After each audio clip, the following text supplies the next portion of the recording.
here around roof height. We got one panel stuck on with VHB, and we're about to stick our second one on. Final step, just peel off the protective layer to reveal the beautiful solar panel underneath. And it looks good. I tested them, they're getting about 25 volts in direct sun. So they both work. There we go, just gonna hook them up in parallel now. I have room for another 2 to 4 more, to be honest. So this is gonna be pretty sweet.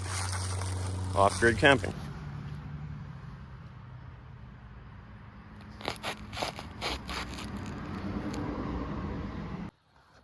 I'm going to install my solar wires in the cabinet behind here. So basically right there, everything will be hidden.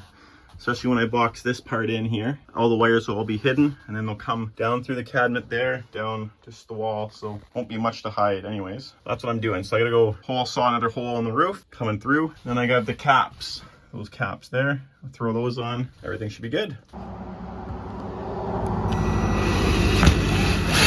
There we go, there's our hole, straight through. Put the caps on, silicone them, but I'm gonna put 2 up here because I'm gonna have 2 different solar arrays up on the roof. So we'll do that right now. So there we have the first pass-through adapter thingy hooked up. And it's been caulked all the way around there. I might smooth it a bit, just to make it look a little nicer. Yeah, lots of caulk up there. Well, our charge controller showed up. 30 amp Rover MPPT, and it's got the Bluetooth connection.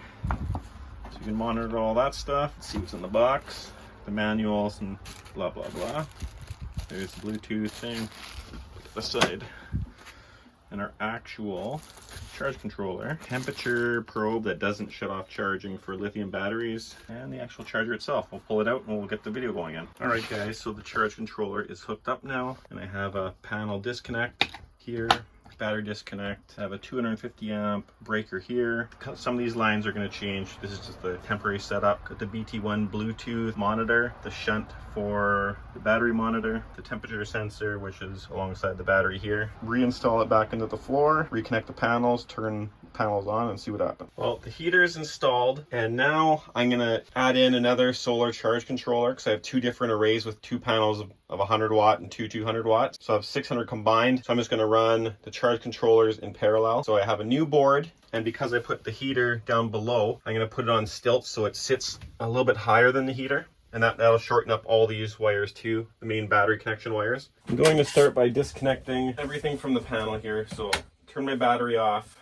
Solar panels are already disconnected. I'm just going to disconnect positive and negative battery and positive and negative from solar. I'm using 8 gauge wire for the battery charging cables, 10 gauge from, I'm using 8 actually for the solar as well from here, but I have 10 gauge coming in. Moving everything over to a different board. So I gotta basically disconnect everything, get it off of here, and then we'll start fresh. Here I got my second charge controller. This one's a 40 amp version.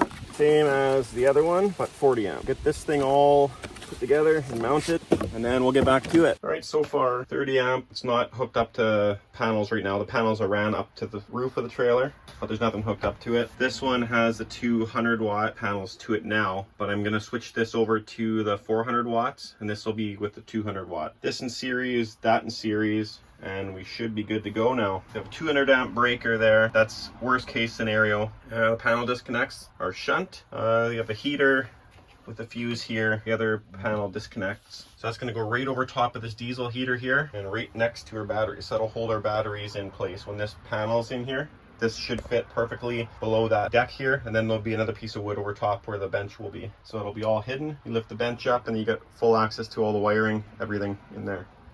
Should be good. And here we are on the roof. That's where our panel wires go through the roof. So this is the 200 watt string here. That's in series going to 30 amp. And then these are the new wires. These will be for the 200 watt panels. And those will also be in series.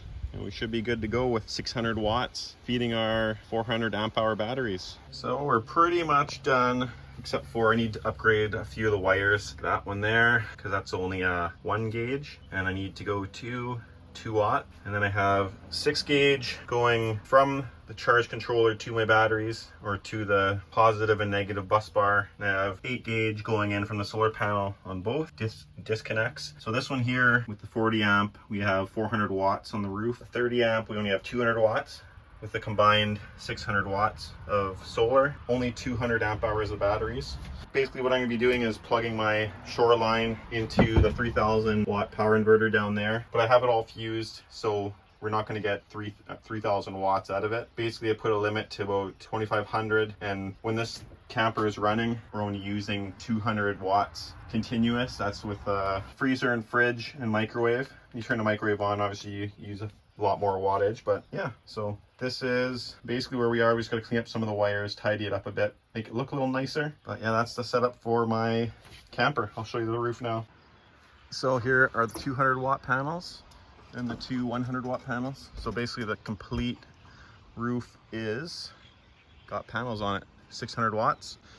And I also have a couple 100 watt panels. I have 2 extras that I could add in to another charge controller if I want to, but I have a feeling we're gonna do pretty good with the amount of watts we have coming in. Hope you enjoyed this, guys. Follow for more, subscribe, comment, and hit that like button.